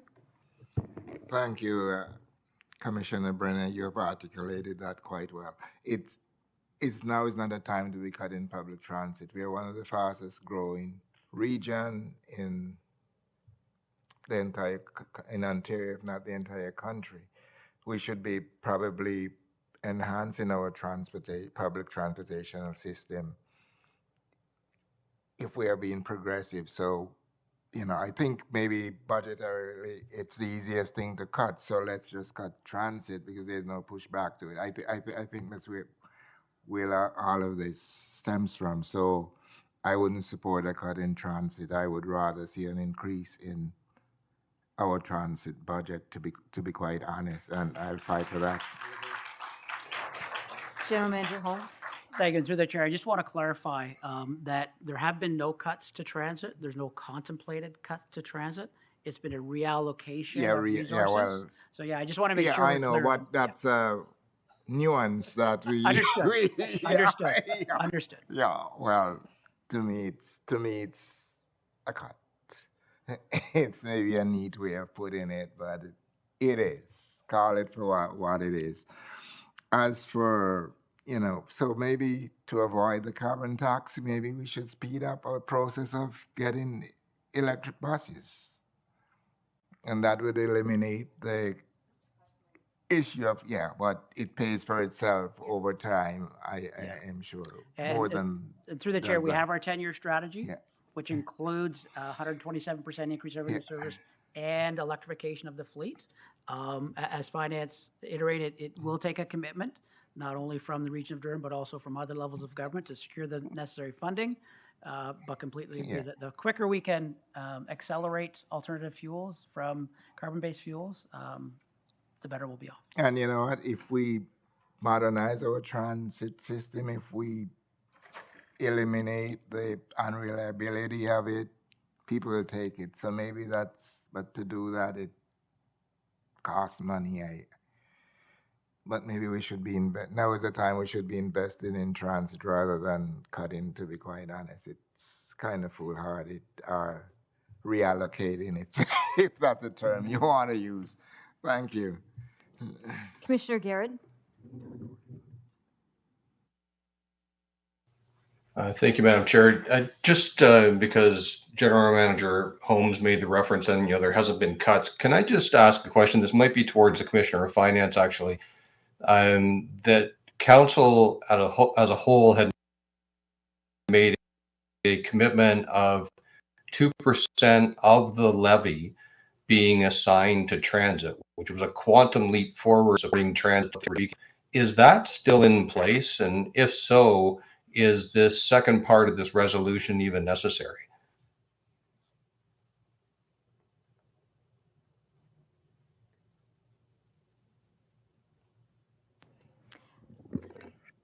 Commissioner Taylor, we can't hear you.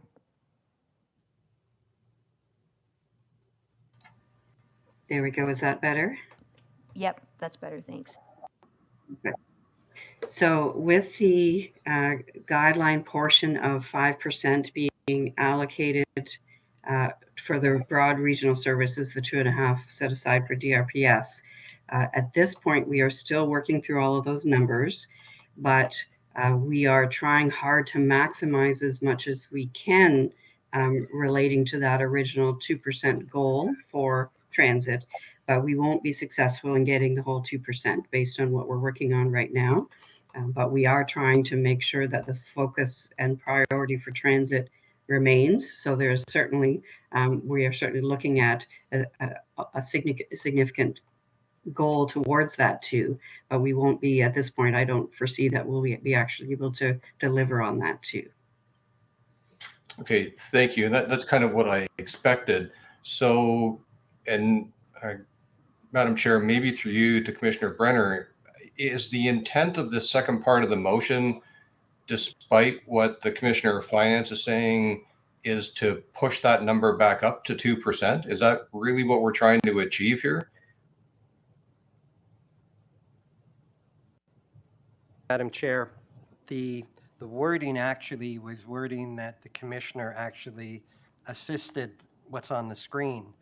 So it's to actually, as we've got, okay, to report back of the budget discussion to the next Transit Executive Committee. So basically, we as a committee need to have it, to bring it back, to have the discussion, because we're going to have to be, like every other department, will have the ability to agree or not agree with what is going to be proposed. So this gets us ahead of the game and gets us to the table. Unfortunately, we didn't meet in January, so we're in February. So the timeline is really short, and staff need that opportunity. So basically, think of it as a standing committee, however you want to think about it, that we're on, but it's to give the direction to the staff to do something so that we can have a really fruitful discussion as a committee when it comes back to us. So they do need this direction, and this direction is at the committee level, not at a council level today.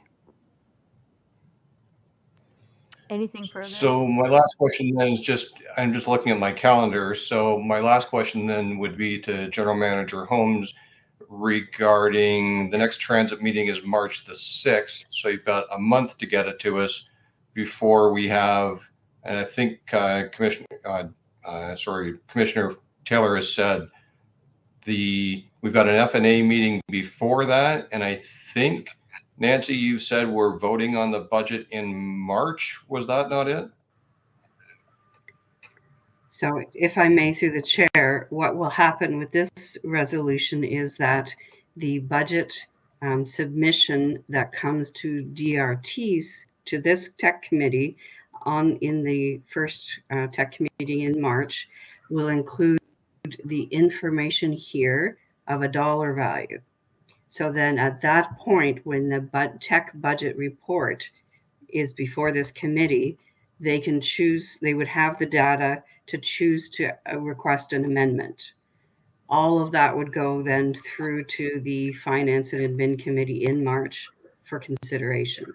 So this gives them gives this committee the dollar value to know what they would ask for if there isn't a way for General Manager Holmes to fit this into the guideline he is being shrunk to. Okay, then thanks, Nancy. And then So it would come to this committee for information. finish up. I'm sorry.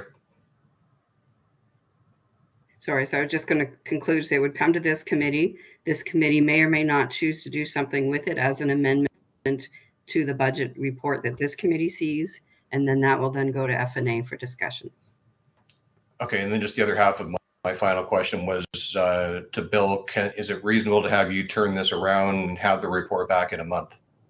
To the chair, yes, it is. Okay, thank you. Is there any other? Okay, and you want a recorded vote? Recorded vote.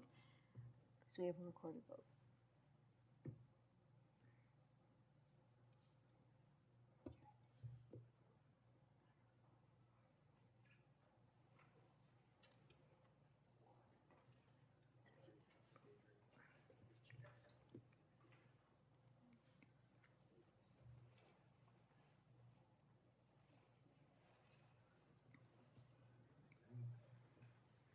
Great, thank you very much. That passes.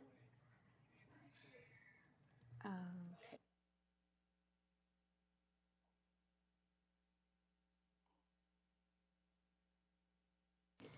Now we need a motion to, or we need to vote on the report as amended. Do I need a new mover in a second? No. Any questions on that? All in favor? Excellent. Thank you. All right. Well, that was fun. So we have no more advisory, committee resolutions, confidential. We have other business? Who am I supposed to ask? James? Sorry, he told me at the beginning of the meeting, but it was so long I forgot. Thank you so much. I just want to take an opportunity to announce that in partnership with our team at Unifor and our maintenance group, we've come to a letter of understanding for the apprentice program, which is a very good step.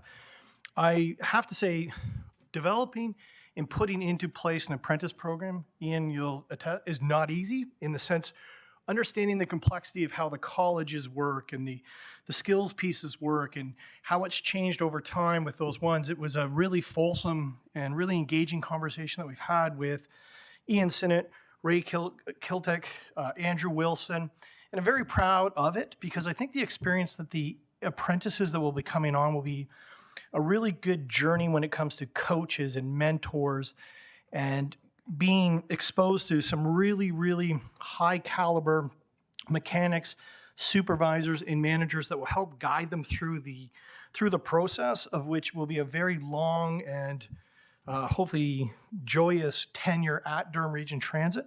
So I just wanted to acknowledge Ian and his team for the excellent work that they did, the great feedback that they provided so we could come to where we thought was the best ability to advance this apprentice program. We will not see results for about 3 years, because that's around 6,000 hours of actual work and 740 hours in school. So we're going to start to see that in about 3 to 5 years, how the success of the program is working with those individuals. I do look young, but if they're here for a long time, we might not see as they go through their entire tenure. But I just really wanted to acknowledge the great work that that team has done with us, and I look forward to putting it into motions and getting it into play in the next few months. So thank you very much for that. Thank you. Our next meeting is March the 6th. I need a motion to adjourn. Commissioner Brenner, Commissioner Watton, all in favor? Thank you.